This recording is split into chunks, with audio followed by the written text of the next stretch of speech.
Well, it's difficult, because it's so many stories, many years traveling and sharing adventures together. But I think all people who share trips with Sensei or time, he knows he's very worried about the time. And he's always asking like, what time, what time, what time. So I will focus my stories on that point, okay? So in Spanish, we say to a person, es un culo de mal asiento. And I was looking for a translation in English. And then I find like a person have hands in your pants. I hope that have a sense for you, or is restless. So that's what about. And since he cannot stay like 5 minutes on the same place, you have to move, you have to do something. He's like that. He's nature. So we were in Japan, in Tokyo. I can't remember exactly the year, but 2004, I think, but can be earlier. And he said, okay, let's make a trip day. Let's go to Hakone. I said, okay, that's great. Wow. Let's do a day trip with Sensei. And so we start very, very early, like 5:30 in the morning. I think the meeting was 6 o'clock in the morning, something like that. So we took the subway to arrive to his hotel, the Keio Plaza Hotel. It's where he used to be in Tokyo. And then we went to Shinjuku Station and we took the train. Okay. So first the train, then I have to check my notes. Then we took a zipper train. Okay. And then we jumped to a cable car, and from the cable car to the cableway.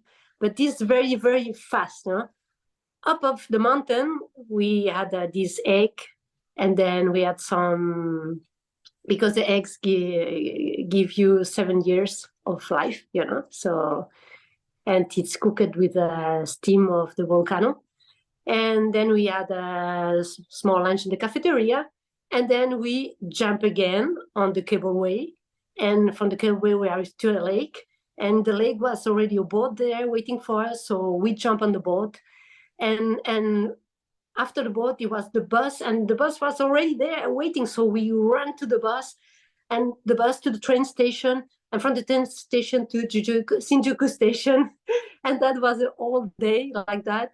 And it was so funny because we thought like, we felt like in these Phileas Fogg, Jules Verne books. It was so that was funny.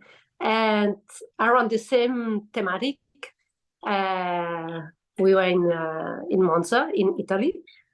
And Monza is a tiny town, and Sensei said, okay, let's do some shopping. I was like, for a woman, okay, let's go with Sensei to make some shopping. I was so excited, It was, and then we went to the town, and of course, the first store we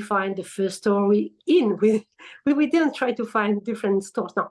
So the first store we find, the first store we get in, and the first clothes we saw, the first clothes he tried already, and because the shop attender, they were Italians, so the Italians, they wear very tight clothes, like, and also, I'm not sure the size were the same. So they choose the size for him. And so I think he tried the M or whatever, it was like, eh. And I said, Sensei, maybe you should try, one size more. And he was like, no, because, everything is so fast. And so it was the end, in 10 minutes, it was like, ta. He had the clothes. He said, well, if it doesn't fit on me, I will give it to my son. I'm sure his son have these clothes on his closet because I never see Sensei wearing these clothes, of course. And so after the store, we had an ice cream. It was a really good moment, but the shopping was like 10 minutes. So frustrating for a lady. So that's my stories. I hope they are funny or make you smile